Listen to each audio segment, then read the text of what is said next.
What's up, y'all? Just wanted to offer a quick preliminary intro to this episode with Brandon Laroque of the Goat Bar in Raleigh, North Carolina. It's been 8 years since we made our last film with Schedulefly. It's called The Story of Sup Dogs. If you listen to this podcast, you've heard me talk about it before. Go to schedulefly.com, click stories. It's a 6-minute film. Highly recommend you watch it. It's a great story. For a variety of reasons, internal misalignment or agreement about, creating that kind of content. We have not done it in a long time, and we will be starting to do that again. And this very well may be the next film that we make. This story is incredible, and it's a story of resilience and grit and determination and a very, very tough twist in this story. A very challenging turn.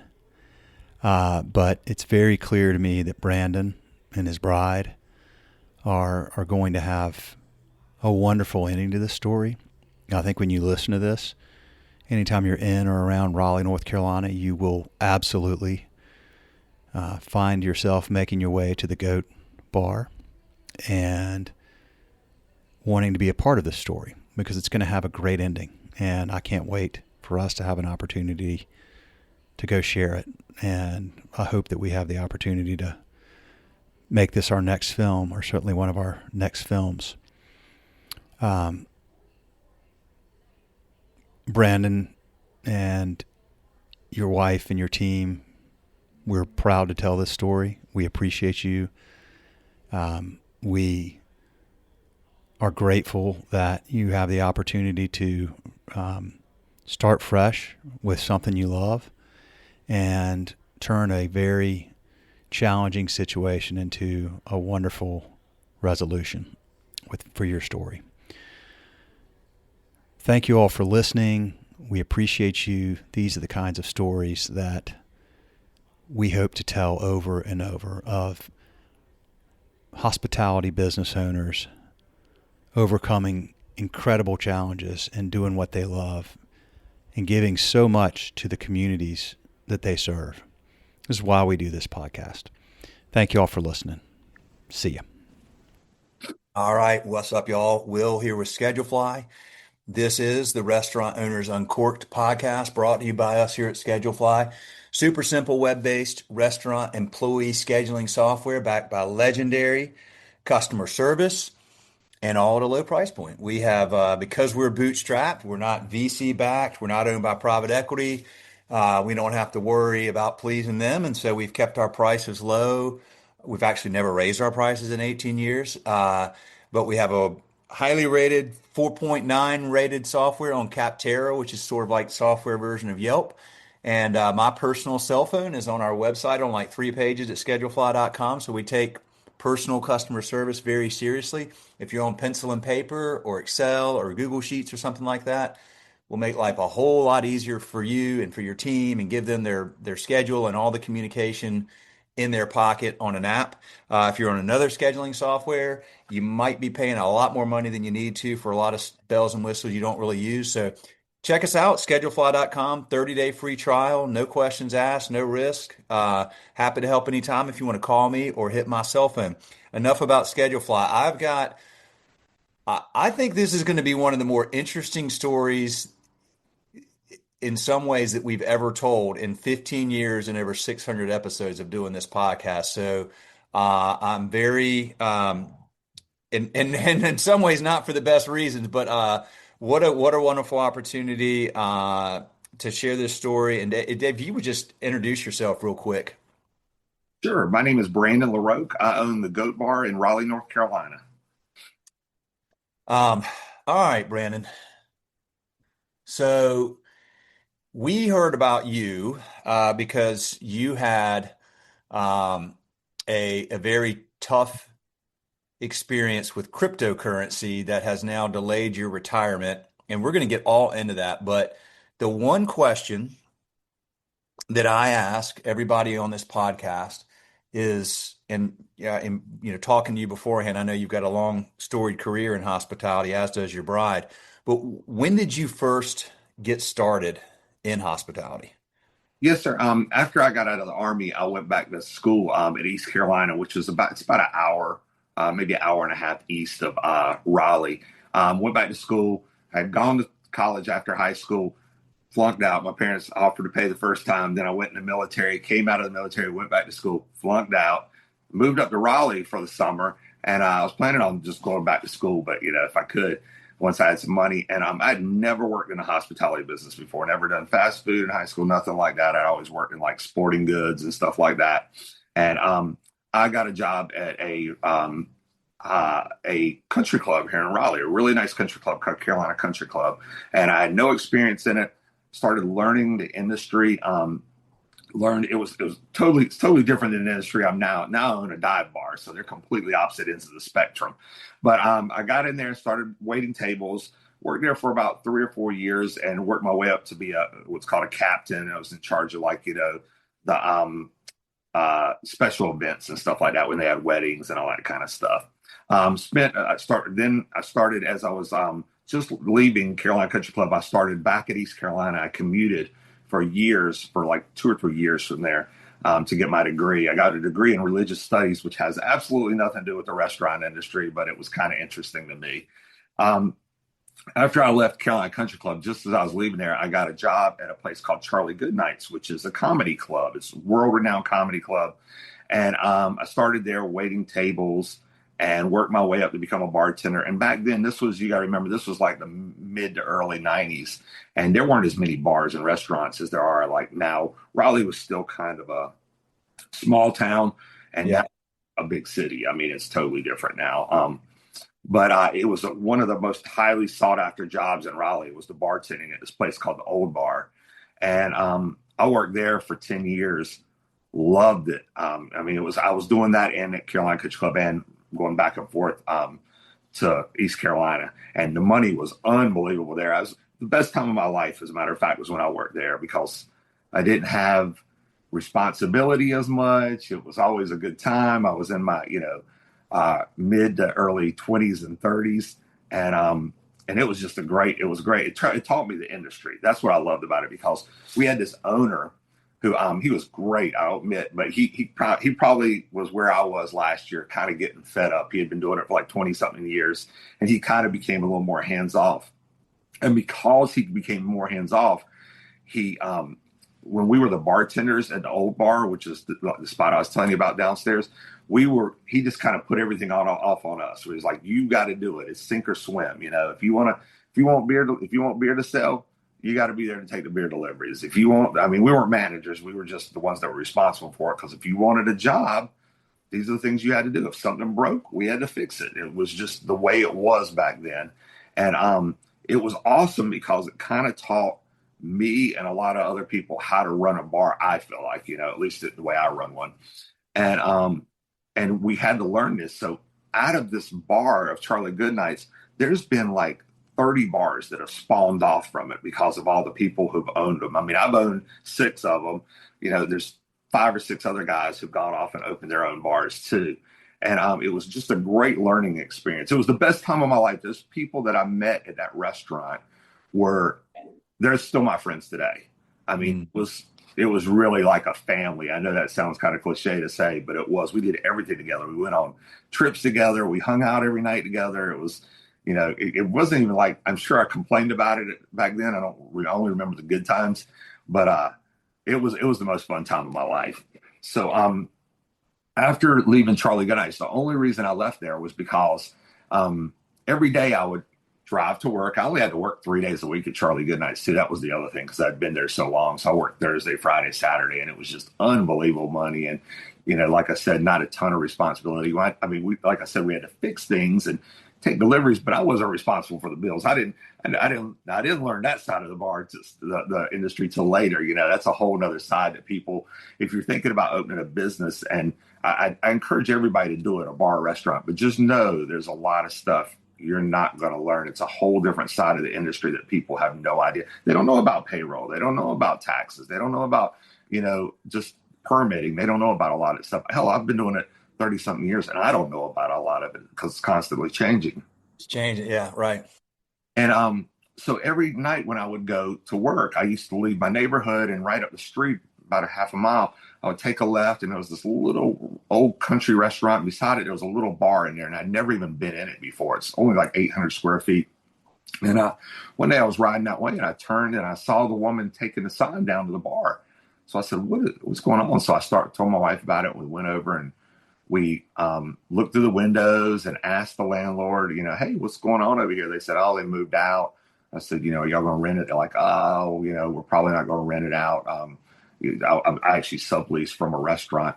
And the woman said the landlord's he don't want to rent it out to anybody. I said, talk to my wife about it. And she's like, we really should just go talk to this gentleman or write him a letter, tell him about yourself, tell him, what we're planning on doing, who we are, and worst case, it doesn't hurt anything to try this. So I sat down and I wrote a letter, and I told him how I had a degree in religious studies. I've been in the bar business at that point, like 10 years. And that I'm an Eagle Scout and all these different things. I'm a veteran. And I sent a letter to the landlord, and he actually called me and told me to come in and talk to him. So I came in and talked to him, and he said, sure, if the woman from the restaurant will lease it to you, it's no problem with me. And when we first opened up the bar, we had no money at all. Not to say we do now either, which I'll come to that in a few minutes. But we didn't have any money, and my wife and I were still bartending. We didn't tell any of our friends that we were opening a bar, and we put everything on our credit cards. I think we ended up spending like $35,000, and we just did the bare minimum to get the bar open. And we got the bar open, and it really just became we lucked out. It was a curse and a blessing at the same time, because our first bar was kind of like a home run. And then you think all your bars are going to be home runs, and of course they're not. Just because you own 2 bars doesn't mean you get twice the money. It means you get 3 times the headaches and 1.5 times the money. So we'll get into that too. Okay. Yeah. Into that. So, so we spent a few months. So we maxed out our credit cards and opened the bar. And I remember when we got it open, like it was this old country bar, and it had carpet on the floor. And we had to wait until I think we opened in April, and we waited till Thanksgiving. And my wife and I, rented a sander and stuff. And we came in there early in the morning at like 3:00 in the morning, right after we closed the bar. And we scraped up the carpet ourselves and sanded the floor and epoxied the floor and had it open by 7:00 that night. And so we did everything ourselves back then. And we just did that over the years. And it kind of, the bar kind of, it's awesome because it's a dive bar. So it kind of got a little bit of character from it, but everything was never fixed the proper way either. It was kind of duct taped together, but because we were always so busy, and we never closed until COVID. We had never closed one day, not Christmas or anything. And that's how we built the bar. And it kind of became like a neighborhood staple for West Raleigh. And we're like a neighborhood bar, but we're also a college bar. Like we get a lot of college kids because we're only like a couple of miles up the road from NC State. And it's a weird bar because it's got a super strange blend of people. Like you'll have blue collar, white collar, you'll have professors, college kids sitting by each other, white, black, it doesn't matter. It's just like this great blend of people. And we've had that, and we had that open until this past year. We closed just about a year ago to retire. And I can get in that part in a few minutes if you want me to, but I figured I'd stop talking so long and give you a chance if you have any questions so far. Well, I do. We close the bar and retire part leads us down quite an interesting path. I definitely want to get to that. But I do want to address something that you brought up. I think is very important. Bars, restaurants, you name it, is our first place is successful. Therefore, we know the formula. So let's go do it again and again and again. And it's a common, and it doesn't mean that you can't, but it's a common issue I've come across all the years of doing this podcast, of people realizing, yes, you do know a lot of things and you have a lot of things right, but getting that right again can be challenging because for a lot of reasons. And I'd love you to get into, I have my thoughts on that, but talk about going to when did you open your second location, and how did that turn into more, and what did you learn through the process about uh, the, as you said, three times the headaches and one and a half times the money once you start to grow? Well, the second place I decided to open was a place called Chubby's. It was just up the road in Cary, North Carolina, probably about 4 or 5 miles away from us. So I figured how different could it be? But it was just in a terrible, terrible location, and it had a lot of trouble with the city of Cary with signing permits and directions. You can put signs. That's the thing. If you're not in the if you've never opened a bar or restaurant, these are things you really need to think about. And it depends on your city, of course. But like, for example, we have sign permits in Raleigh, and in Cary they have them. But like in Cary, they're very, very strict. They have, like, I was only allowed to have a black and white sign. It could only face one direction. So like when the cars would come by, only half the cars would see our sign. And that place, it was an awesome, awesome bar that we built. But I mean, I threw the kitchen sink at that place, and we kept it open for a little over 3 years. That was right when our lease was up, and we closed that down. It just wasn't successful enough. But it was a great little spot. I wish I could have moved that place to somewhere else, just in a different location. After that, we opened, my wife and I opened a coffee shop. She ran that for a little over 3 years, and we actually sold that. It's still open today. It was called the Royal Bean. And then after there, we decided to open a place in downtown Raleigh called the Ugly Monkey. It's still open today also. And we kind of got into this habit of, like, my wife had told me about a guy who used to do this back in the 80s. There was a guy named Johnny Walters who used to flip bars here. And what he would do was he'd flip them and then he'd go across the street and open another one. We weren't doing that. We just were like, there's a lot of people in the area that don't know the business, and they don't know how to open a bar. And honestly, that's my favorite thing to do, is opening them. And it's just kind of fun, new, exciting. You get to spend some money, and it's on for something that's worth it. And so we started flipping bars, and it was kind of like flipping houses. The only difference is, instead of getting paid rent, you're making money every night. If it doesn't sell, if it's successful, what's it matter either way, And so we started flipping bars, and we did that with our place, the Ugly Monkey. It was a little bit larger bar, and it's more like a bar/nightclub, but it's right downtown Raleigh, and it's still open. I think they've been open. I think I opened there maybe in '08. So still been open since then. And then we went down and we opened a place in Wilmington, North Carolina, which is about 2 hours east of here, down on the coast. It's called the River Rat. It's still open to this day too. I think we opened there in maybe '09, and we actually moved one of our employees down there to run it. That place, the first year we opened down there was really a tough year, because we opened up. It took a lot longer than we planned on opening, and it was a seasonal, Wilmington's a big seasonal place, being down at the coast. And we missed the whole summer season. And then right after we opened, they started tearing up the streets in front of us, and we were on the main street, main corner, and that hurt us that year. But after that, it became really successful. And then after that, we opened up the Medlin, which we sold. It was another place here in Raleigh in a little neighborhood. It's still open now. And then and now we're back. We figured out the one spot that was the most profitable to us and the easiest was the Goat Bar, our first one. It's kind of like our baby. Like I said, we don't have children, and it was kind of like our child. And it's always been the cash cow. It's always, this past year when we closed it, which I'll get to in a little while, it was hard to close it, because I explained it to people, it was kind of like leaving an ATM machine full of money behind. But I'll explain the reasons why we closed it in a couple of minutes, if you're interested in that also. Well, for sure. Okay, so you were down to, like, you had been opening and then selling these other bars. Yes, sir, flipping. Yep. Okay, I got it. But you've held on to the Goat all this time, and the Goat was a very successful business for a long time. What made you decide a year ago that y'all wanted to?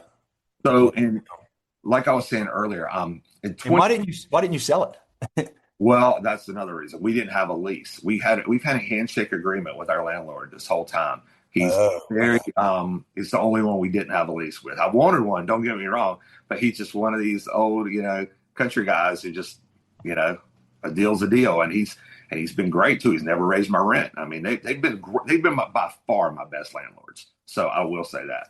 The only time I've ever had a lease was I had to write a little one up and have him sign it to get our liquor license. And that was the only time. But so in everything kind of changed in 2020, I'm sure as it did for everyone. We had never been closed before. Everything was consistent. Like every day, I could pretty much tell you what we were going to sell, what we were making profits, all that kind of stuff. 2020, they closed us down for a year. We sat at home and did nothing for that whole year. And it was brutal. And then, the only thing that was probably worse than them closing us down in 2020 was when we reopened. I think like some people I feel like just lost their minds. And we had a different clientele.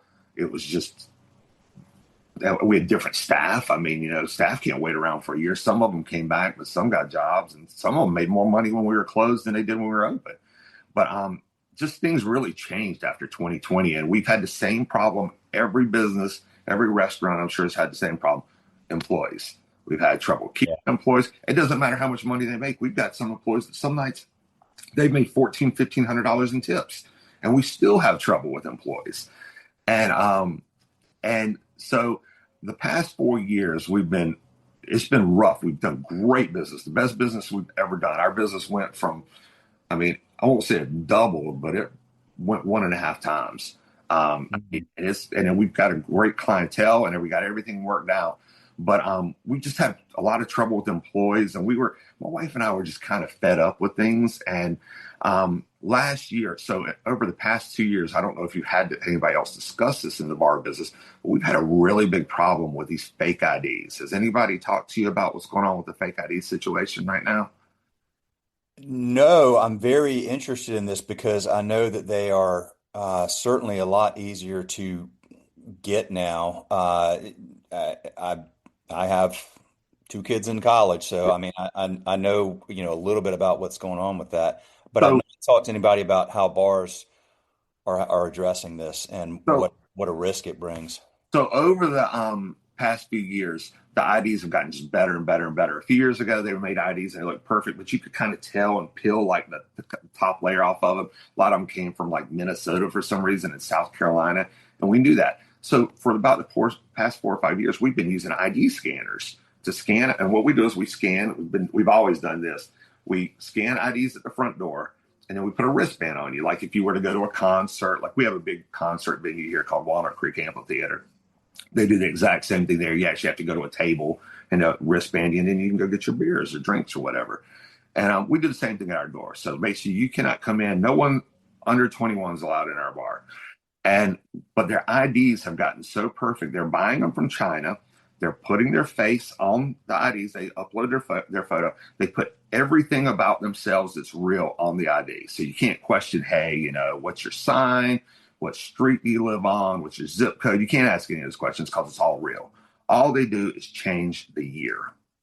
So, for example, we've had some people use some, and it said their actual birthday, the real birthday is like 2003. This was a year ago, and it was actually 2002. So just knock it off, add one more year to it. So we've kind of been saying, my wife and I are like, this is going to take one thing, and we're just going to be fed up, and we're just going to say, forget it. We're done with this, we're done with the business. So last year, when we closed, we had the year before, every year when college starts, we always have either ALE, which is alcohol law enforcement in our state. We're a control state. I don't know if you're familiar with the control states and what aren't control states. Do they have that where you live? I'm in Charlotte. I'm in Oh, North you're in Carolina. Charlotte. Oh, so Yeah, but okay. talk a little bit about that if you don't Okay, mind. so we're in, I think there's 17 control states in the United States, which means that the state controls our alcohol sales, which is good and bad because one, it means if you were like, say you are a bourbon collector like I am, you can get really rare bourbons for retail price because they have to be the same price across the state. And they can't like throw a crazy number on, Pappy Van Winkle or Weller or something like that. But it also means the state controls it, which we have to buy our liquor from the state. As a bar, we actually pay more for liquor than you do. If you went to a liquor store and bought a bottle of vodka, let's just say Taka vodka, which is our basic house vodka, it's like $4.75. If I buy a bottle of vodka, I can't just walk in an ABC store. I have to order it online and then go pick it up. That same bottle of Taka vodka, they add a $3.75 tax to it. I mean, it's like a 75% tax. So it's like $9 for us, which is ridiculous. But it's $3.75 for whatever you get. So if for some reason I was able to get a bottle of Pappy Van Winkle, it would only be $3.75 on top of it. So it's a very out of whack tax system. But so ALE is their enforcement branch of the North Carolina ABC. We also have a thing which is the county level, which is so the state sells the liquor to the county sells the liquor to us. So we buy our liquor from Wake County ABC, and Wake County has their own law enforcement branch, which is Wake ABC. They tend to mainly focus on the tax part of it to make sure that when they come into our bar, that we have tax stamps on our bar, and that they're our tax stamps. If we don't, we get fined or we have to pay some kind of penalty for it. So anyway, the year before we closed, Wake ABC had come in. They always come in at the beginning of every school year, so we know they're going to be there. So we're always there. I work in the back door during this time of year to make sure nobody can people can come out, but they can't go in. And we send everybody around to the front door to get their ID scanned and put a wristband on. And last year, Wake ABC came by, and a bunch of college kids there. They saw the situation. We're not idiots. We know some of these kids are underage. The problem is we don't know. Let's just say 20% of them are underage. I don't know which 20% are underage. That's the problem. I mean, because honestly, I'm 55 years old now. Everybody looks young to me. The girls look 23, the guys look 12, in my opinion. But it's just this ongoing problem. And their IDs are perfect. So Wake ABC came in. They're like, listen, we totally get it. The IDs even scan on our scanners. You're doing the best you can. That's all you can do. As long as you got a wristband on them, you're scanning them, no problem. So a year before this happened, I was prepared to close because I was like, I don't even know how to fight this anymore. And we've got enough money. We're fine. We can retire. Well, this past year, when we decided to close, ALE came in this time. And I was actually working the back door when they came in. And I didn't know they were there. They came in undercover, and they walked up to me. And I said, y'all got to go around front to try to scan. So they flashed their badge. I let them come in. They caught 4 people underage in there, but they all had wristbands and they all had fake IDs. The problem was they knew that we scanned them at the front door. Our bartenders didn't scan them at the bar, but the problem is we don't scan them at the bar. And the only time we scan at the bar is if we don't have a front door guy, like, on a slow night. And they gave our bartenders a ticket.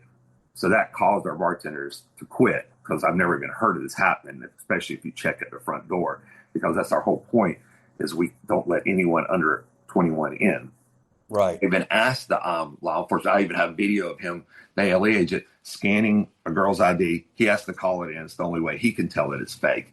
And we didn't know how to fight it anymore. And we were fed up. It was like, we had employees quitting again now because of this. And we just said, this just isn't, we don't need it. Maybe God's telling us it's time, So we closed up, and that was fine. As a matter of fact, right after we closed up, we've been around so long, we sell a lot of merchandise, a lot of T-shirts and hoodies and hats. We sold $50,000 worth of T-shirts and hats in the 2 days after we closed. And it made the news. And then we took like a year off, and we were planning on moving. So that gets to that point. So I'll tell you a little bit more about the next part when you're ready. So you had been putting money away, and you guys were done, and you're fed up, and you're ready. You're going to retire. You're going to move to Vegas. What happened? Okay. So took a year off. It was a great year. I lost like 60 pounds. I don't know how. I think it was just the stress. And, there wasn't as much stress on me anymore. I wasn't having to, jump up in the middle of the night and run up and work the door or pull beer or be a bar back or whatever it was we needed to do. And so this past well, let me just, I want you to address that real quick. Yeah, that's something people should know. People should know that when you hang out, your shingle and open your hospitality business, even there you were decades into it, you are still the one who has to get up and go down there, and it's not, you don't outsource this, you don't have some, it all falls on you. You're the one who has to go at the tough hours or do the hardest things or whatever. At the end of the day, if somebody quits or whatever, there is no outlet. It is you, and it could be any time of day, any day of the week. Yeah, let me tell you about the glamorous part of the bar business. So, because everybody thinks we're laying at home rolling around in our bed of money. um, I live 30 minutes away from Raleigh. We moved out here about 14 years ago. And for years before that, I lived a half a mile away. So I could jump up. It wasn't a big deal. Every day we get up and we drive into Raleigh, never take a day off, never take a vacation, never together at least. And we go in and we set up the whole bar. I do everything. I put ice in the wells. I put the juice out. I cut the fruit. I do everything because I've had employees where I've looked at the cameras at 7 o'clock at night and they have forgotten to turn on the lights or unlock the front doors. So now I just do it all myself. And we actually wait till the bartenders get there because it got to a point where bartenders weren't showing up, where we started calling every day to see if they would. I'm not trying to bitch about employees. Everybody has problems with employees. No, But yeah, but this is a real thing. Yeah. it just got to the point where it's just easier to do it myself and I don't have to worry about this. So we were driving every day. We go set up the bar, put everything out. We have tables we set up outside every day. I do all this stuff. Then we leave and we drive a half an hour home. And then usually if it gets busy, we jump in the car, or if there's an emergency, and we drive a half an hour each way back. And like I will go in, if the plumbing backs up, I own my own snake, an automatic snake like a real plumber has. I snake my lines. Fortunately I don't have to do that often, knock on wood anymore. But or if I, say we may even have a bar back. I mean, we're an 800 square foot building that on the night when ALE came in, there were 7 of us working in an 800 square foot building, if that says anything to you, because it just got packed. I mean, we would go from, 20 customers to 120 in 5 minutes. And it's good to be there. I mean, I don't love being there at 55 years old, but, it's what we decided to do. So it's our part of the job.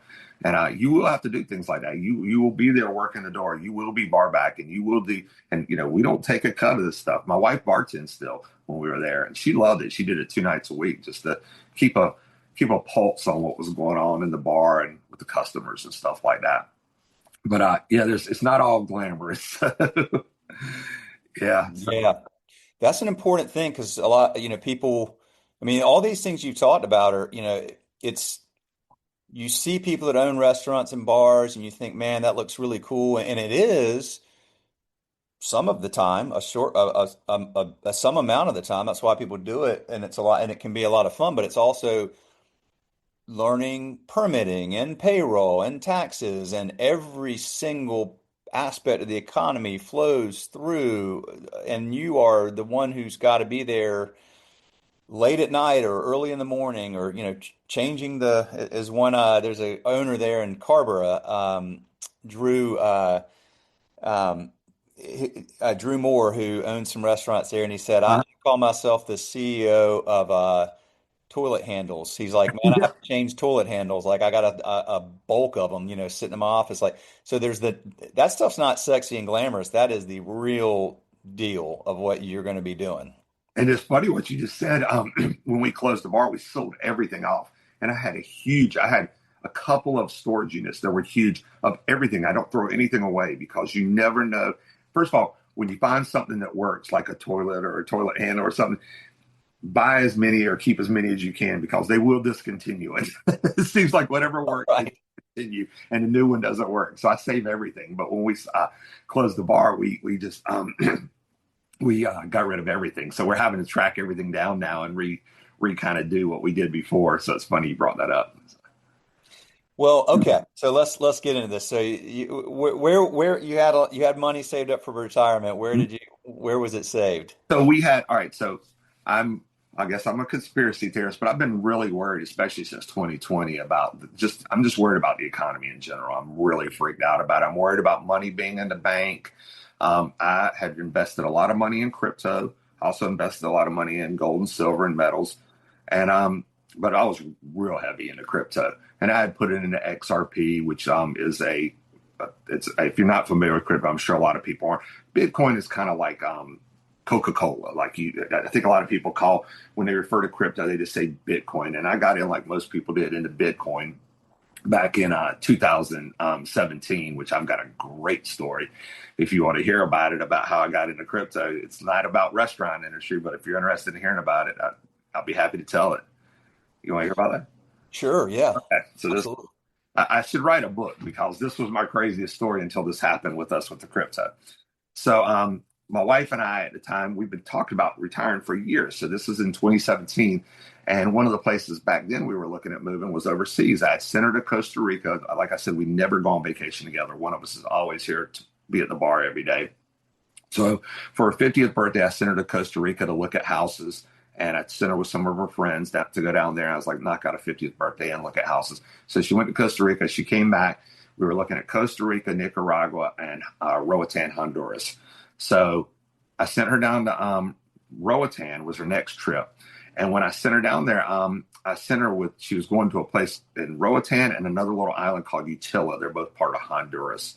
And Roatan's a beautiful island. I've never been there. I'd never been there before. But we had, we watch all these shows like House Hunters International and, had the same dreams everybody did. And we figured we'd buy a house and then we would keep it for like 6 or 7 years. And when we retire, 10 years, we'd rent it out during that time. And then that would be part of our retirement. When we're ready to go, the rental income would be what we live off of and the house would be paid off. So I sent her down there and I sent her with this thing called a can safe. Are you familiar with what can safes are? It's like where you hide your valuables. Like they make fake ones all over. And I sent I bought her one called an Arizona Ice. It was an Arizona iced tea can. It looked just like a regular Arizona iced tea can, but you just unscrew the lid and you hide your jewelry in there because one of the hotels she was going to be at didn't have a safe.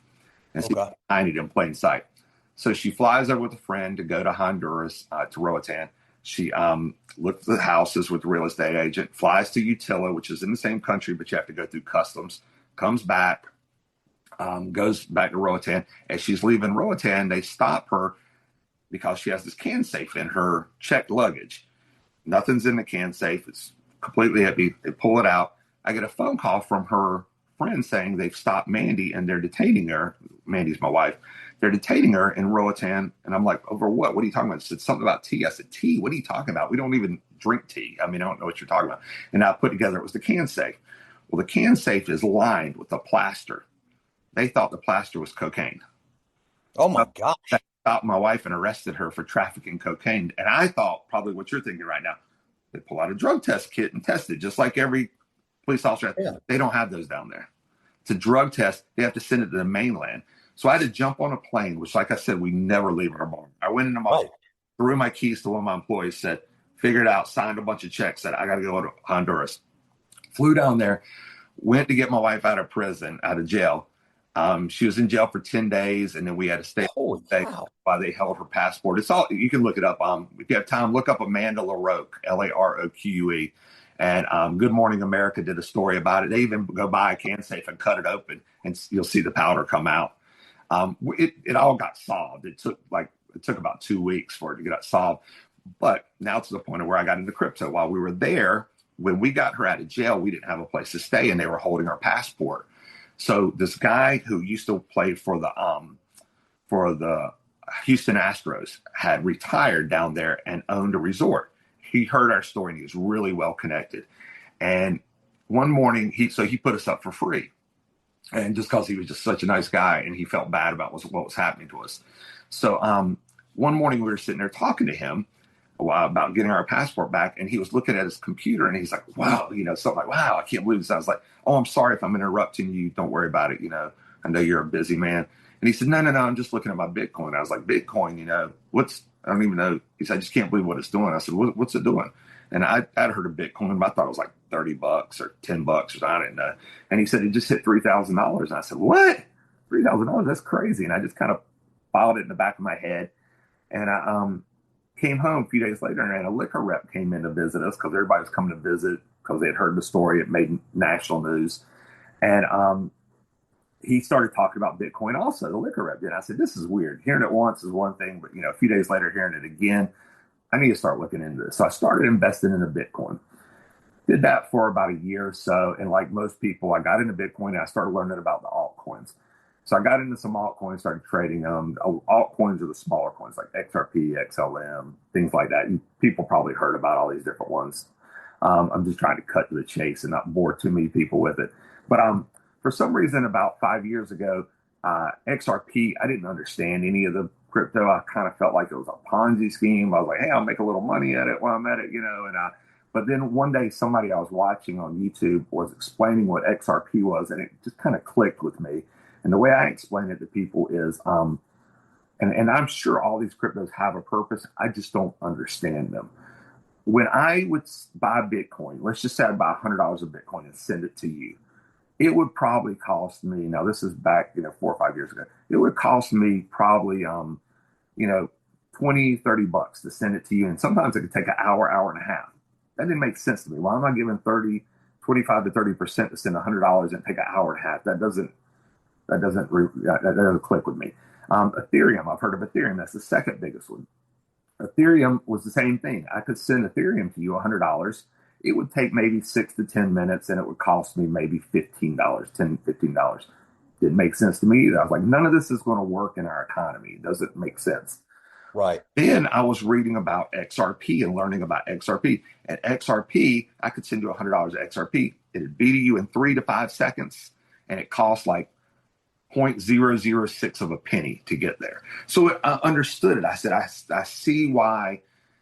Let's just say, people are sending millions, billions of dollars around the world every day. I could see a use case for this, because right now, if you want to send $10,000 to someone in England, the quickest way to get $10,000 to a person in England right now is to put it in a briefcase and fly it to them. That's the cheapest and quickest way to get it to them. But this, with XRP, you could send it to them instantaneously, be there in 3 to 5 seconds, cost nothing, and they could convert it back into the pound, and they've got their money, and it made sense. So I started really investing heavily into them, and I knew there was a big company kind of behind them, Ripple, who they don't own it all, but they are highly invested in it, and it just made sense. So I invested a lot of money over the years, for the past 5, 6 years, into XRP, and I had 1,200,000. When I closed the bar, I had 1,300,000 XRP, which when I closed the bar, it was worth about $850,000. When I got hacked, which I'm going to get to in a minute, it was worth over $3 million. It was back in March, it was worth $4.5 million. And what I would do is I would just use that as my savings account. Every month when we need to pay our bills, let's sell 3,000 XRP. That'd be $3,000, $4,000, $9,000, whatever it was, and that's how we pay our bills.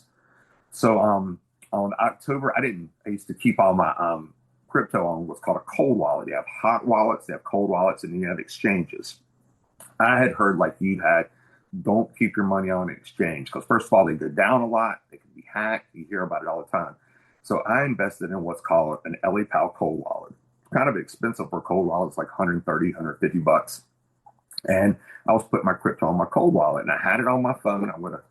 I'll try to pull it up here for you. What is it? What is it? Okay, so an exchange would be like Coinbase, which a lot of people have probably heard of, and it's you just open an account, and you can buy, sell crypto, whatever, but could be hacked.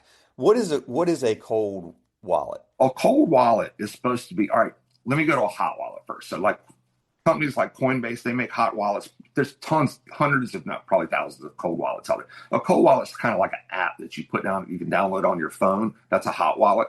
And you can download it on your phone. Coinbase makes one. They have a hot wallet and they have an exchange. They're two different things.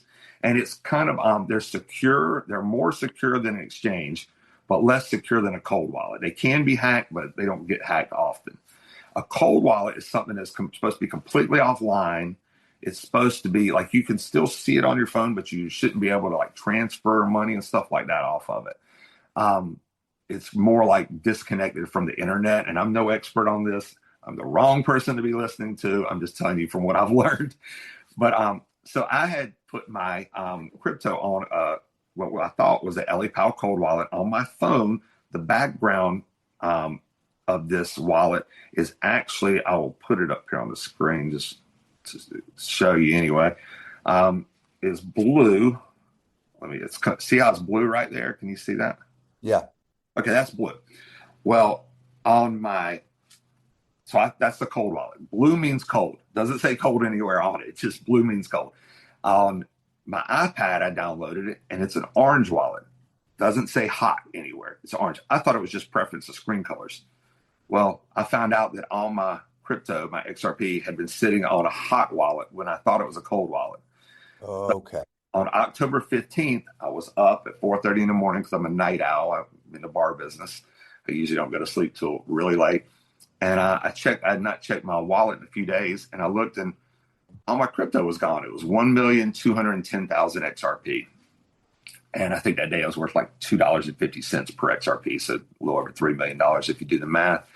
And I said, well, this is odd. I thought it was a glitch. I've seen a glitch before like this. So I went on to the XRP ledger, which is an actual ledger that anyone can go on. And if you know the person's address, you can see every transaction they've made. That's what they talk about when they're talking about blockchain. So you can see every transaction. Now you don't know who owns that wallet. You don't know, so it's kind of anonymous, but you can see everything that happened. And I looked on there and I saw that on the 12th, which was 3 days before, someone had moved 10 XRP off as a test, which is what a lot of people do when they first move crypto. And then they took all the rest off 2 minutes later and sent it to an exchange. And then I sent it to a wallet. And then from that wallet, they broke down that 1,210,000 XRP into groups of 40,000 and sent it out to 30 different wallets at 40,000 a pop. Then they went from those wallets and sent them out at $20,000 a pop. And it's called spider webbing, I guess, is what, or layering or peeling is peel chain is another word. And I flipped out. I woke my wife up and I said, I can't believe it. We've been hacked. I don't know how. I still to this day do not know how we were hacked. I must have clicked on something I don't remember. I'm very good about doing that, not clicking on I'm sure everybody gets these Coinbase alerts, even if you don't have a crypto account, and you get these text messages saying something's being moved. I'm really good about that, but I don't know how I got hacked, and I flipped out. I didn't know what to do. I looked up what to do. I contacted my local police. They didn't have a cyber crimes unit. I contacted my sheriff. They didn't have a cyber crimes unit. Our State Bureau of Investigation didn't have a cyber crimes unit. The FBI, there's no one that answers the phone at the FBI. It puts you on a loop, and the file is called an IC3 report. It's they won't even just let you know if anything ever happens to anyone like this. They won't even look at your reports if they're under $1 million. Even with mine, they didn't even contact me. They forwarded mine to the Secret Service, and I've emailed with them, but never actually spoken to anyone there. But Oh, wow. But the only people I've actually spoken to is I had a friend when I first opened a bar 20 something years ago. A guy used to work the door for us, and now he is a captain in the Raleigh Police Department. So I contacted him. I just started pulling every string I could. And he said, it's weird you're calling me about this, but in North Carolina right now, especially in the Triangle, there is a huge crypto scam. People are getting hacked. And he said this was back in October 15th. He said $600 million had been stolen from the Triangle in the past month at that time. So he had somebody from Raleigh Police Department who was working with Homeland Security right now. Homeland Security is here, and it's all going to Southeast Asia. That's where they track mine to. Mine's in Southeast Asia. And they said it's criminal organizations that are doing it down there. So making this long about crypto and well-funded criminal organizations too. Yeah. They run like a business. Yeah. They're like cartels. They're cartels, but in Southeast Asia. Yep. And that's what I've learned. But so once I figured out after a week's worth of moping and losing weight and not eating and crying and not knowing what we're going to do, I figured out no one was going to help us. And I almost picked up the phone and I almost called an employee I'd fired who owns a few bars now. And I almost asked him for a bartending job. I was like, first of all, who wants to see a 55-year-old bartender, And two, if I just go to one of these other places, I've got a lot of experience and I know they'll end up making us a manager and I'm just going to make somebody else the money. So why don't I just try to go back to our landlord and see if she'll let us open back up? And she was super cool. And she said, absolutely. And that's how we got to where we are. And for the past little over a month, we've been working on getting our bar back open and, we're going to build that money back. So we're going to, I did a YouTube video. I don't even like my wife to put my face on Facebook. And I decided to get out of my comfort zone. And that morning when I got hacked, I did a YouTube video to alert people and it went viral. It just went crazy. I didn't open that YouTube account that morning. It was like 4 hours after it happened. And I gained like 10,000 followers immediately. I haven't done any lately because I've been so busy, but I just wanted to get the word out to people. And that's probably how, I got to you. It's through that video a long ways. It went down the chain, but yeah. So you got to us because Business Debut. Oh yeah. Is, they do, shout out to them. They do stories about people that are opening businesses and they're in Georgia, Florida, and now North Carolina, and then we get connected with folks like you through them. And I did see your YouTube video. I didn't watch it yet because I wanted to just come to this fresh, but you had hundreds of thousands of views, if I remember correctly, on that video. Yeah, it's sad. I mean, I didn't know what to do. I don't even want to start crying right now, but it's just, and it's sad to cry over money, but it wasn't even about the money. It was like my wife and I had this like dream in our head, like I had already gone out to Vegas this past year. I've been to Vegas over the years. I used to go to the bar and nightclub show every year. Till the past like 10 years, I haven't been going, but a lot of people think we're crazy wanting to move to Vegas, especially if you think the economy is going to do bad. I looked at it as an opportunity to pick up real estate cheap if the economy went bad. And but we don't have kids. It didn't, and I'm not trying to stress that, but we were in the hospitality business. That's like the hospitality hub of the United States. It just made sense for us. It's like a Disneyland for adults. And so I went out there. I flew out there and left my wife here, and I rented a car and drove around the neighborhoods we liked. I knew where we probably wanted to be, and I was right. Met with a real estate agent, then came back a month later, sent my wife out there. She did the exact same thing, went out with a friend, and went and met the real estate agent, looked at houses. And then she had another, she was planning to go out, I think it was October 30th, somewhere right around there, to narrow it down to the last three houses. We had them all picked out, and we were getting ready to buy something. And I guess it's worked out good that this happened now, because we could have gotten out there and gotten all our money taken. But, it's just kind of like the loss of the dream and having to go back to work. And, it's good to work. Don't get me wrong. It is good to work. It's just, starting over it's a tough pill to swallow. And we're having a time right now with the city of Raleigh and zoning. But we've had this bar here there's been bars in our location for over 30 years. We've been there over 20 something. And now they're saying there's no record of a bar ever being in our location. So government bureaucracy. And that's the first step of getting your ABT licenses, going through zoning where we are. And so it's a time, but we'll get there. We're the bar is basically everything's done. We just had to buy new equipment and paint it, clean it up and stuff. But yeah, it'll all work out, and I'm thinking we'll be better than ever when we get open. So You're going to have a line out the door, man. You're going to be freaking crushing it. This is, I mean, in no small part for just being willing to share your story, and people will want to support that very much, Brent. So you said you don't want to be a conspiracy theorist, but you worry about like what's on your mind about the economy? Why were you I, thinking about cryptocurrency as a store of value, and like what are you concerned about? this isn't one side or the other. I feel like they're all lying to us, our government. I just think they're lying. I think that something broken in our economy. I think it's been broken for a long time. I definitely think it's been broken since '08. I think it's maybe been broken before then. And I think it's like the game has just been getting played on us. And I think sooner or later the chickens are going to come home to roost. I don't understand how you can shut down the world's economy for a year and the stock market is still going through the roof. I mean, we're a little teeny bar. And I mean, we do over $1 million a year in sales in this little 800 square foot bar. And we took $1 million of sales out of our economy. And we're just one little teeny spot. And everybody I know is getting laid off right now. Everyone. I mean, and even in '08, I didn't have this many friends getting laid off.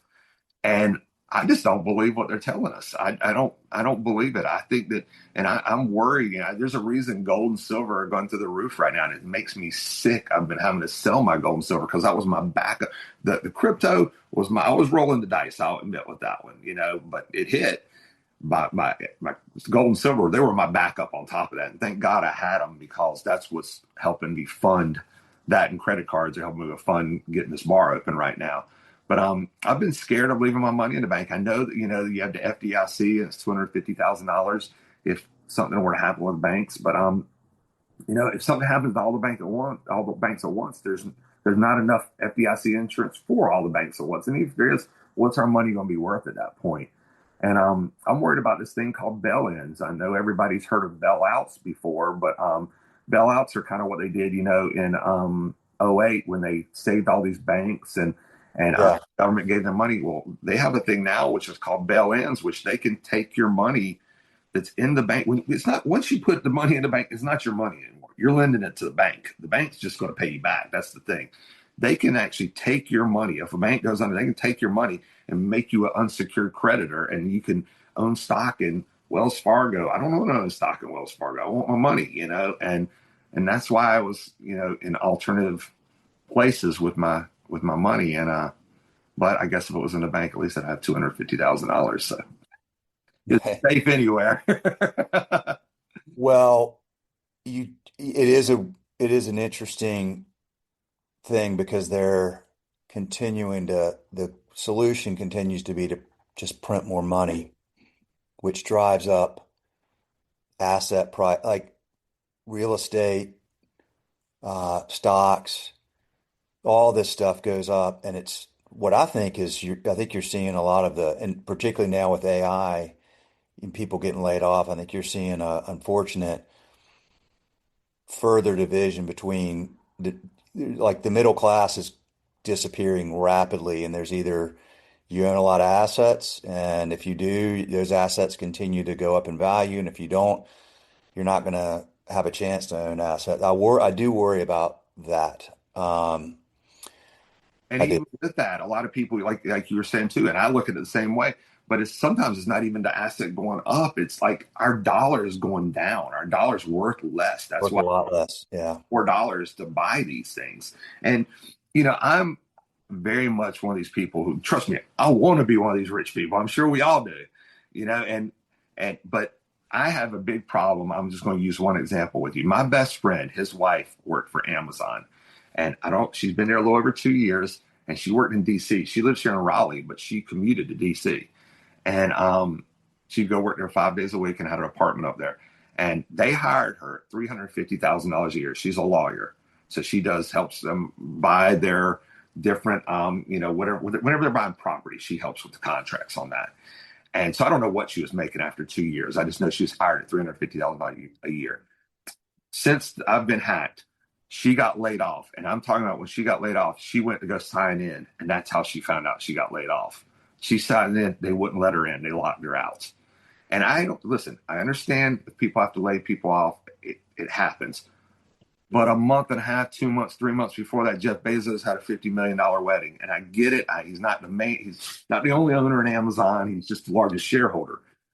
I have a problem with that. When you have a $50 million wedding, it's not good optics.